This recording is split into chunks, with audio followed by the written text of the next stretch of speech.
Where did you get that? Where'd I get the sandbag from? Just that light there, I think. Yeah. Today we're shedding light on the world of video and film lighting. Get ready for an illuminating overview of famous and frequently used lighting setups in the film biz. These setups will give your videos that cinematic professional touch, regardless of whether you're using budget-friendly eBay lights or pro gear. Should I take my shirt off? That's not necessary. Okay. You're lost. Here's what you'll need. For the easiest setup, 3 lights, but you could potentially get away with 2 and use a bounce or reflector instead.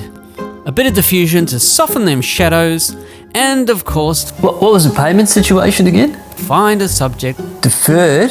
that doesn't mind Oh, get lunch. working for food. Subway? Hey, oh my God. Plus, stick around for your free lighting cheat sheet. Now, let's make it happen.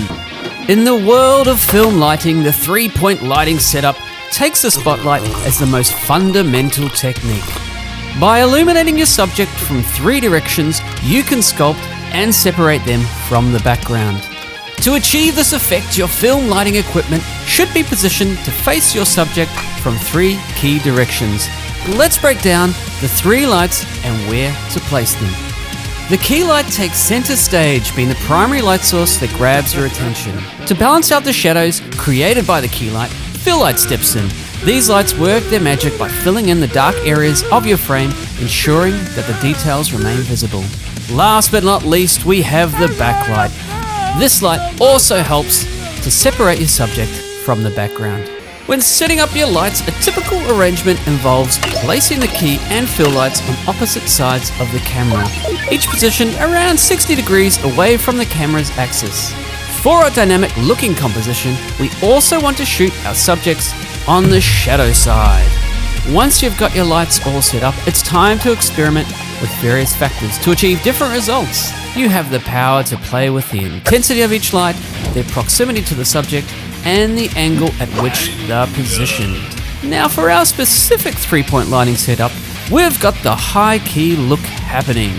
It's all about brightness, minimal shadows, and a clean, vibrant aesthetic.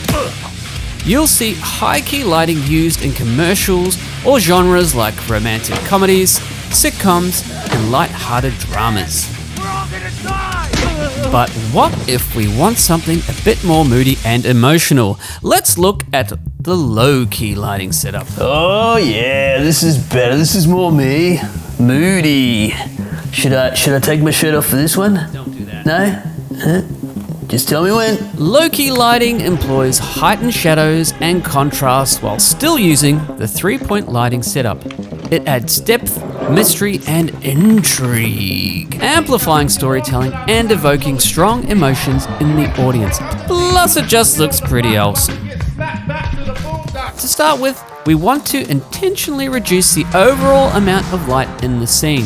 For instance, closing blinds to reduce the bulk of the ambient light, or even adding an ND filter to your lens. Next, we want to play with the position of our key light to create more dramatic shadows, for instance, moving more to the side of the subject. Then it's time to play with the intensity of our 3 lights. Starting with the key light, we want to make sure our subject's exposed properly and has a good, strong contrast against the background. You may want to add some fill light to the shadow side of the face to bring back a little of that detail. But remember to still maintain that strong contrast on the face. Lastly, add your rim light to help cut your subject out from the background. Booyah! You guys want to have a go? A little tip, when killing all the lights and the detail in the background, you tend to lose some depth. The typical go-to for bringing the depth back in is a good old practical lamp. Now that we have a good idea of the 3-point lighting setup, let's check out what happens when we move our key light. Front position lighting provides uniform illumination across the subject's face or scene, reducing shadows and giving our subject a soft, balanced look. Plus, it's easy to set up and doesn't need a lot of adjustment. What? Did we just become best friends? Front lighting can, however, flatten the image, making it appear two-dimensional as a result of minimal shadows and contours. Whoa. Side lighting refers to positioning the light source at the side angle relative to the subject. Side lighting creates shadows and highlights that emphasize the texture and contours of the subject, adding depth and dimension to the image. However, to get the right look you're after will require a fair bit of tinkering, slightly more work than shoving a light in your subject's face. Positioning the light above the subject creates really dynamic shadows across the subject's face. Placing the light slightly in front or behind will change the overall mood of your shot. Slightly behind, obscuring some of the facial details, will give that classic boss look. And always remember, that's... Or more in front could give your subject a more vulnerable look. When the light source is positioned behind the subject, it creates a halo effect or a rim of light around the subject, separating them from the background. It creates a powerful silhouette of your subject while shrouding their appearance in shadow. A couple of things to be aware of are the unwanted lens flares or blooms and a loss of details in your shadowy subject. So that's an overview of your basic 3-point lighting setup, high and low key lighting, plus a bit of messing around with lighting directions. With these basic setups and a bit of experimentation, you can create a tasty palette of different moods and looks for your film. There is one light you've missed. What do you mean? Me.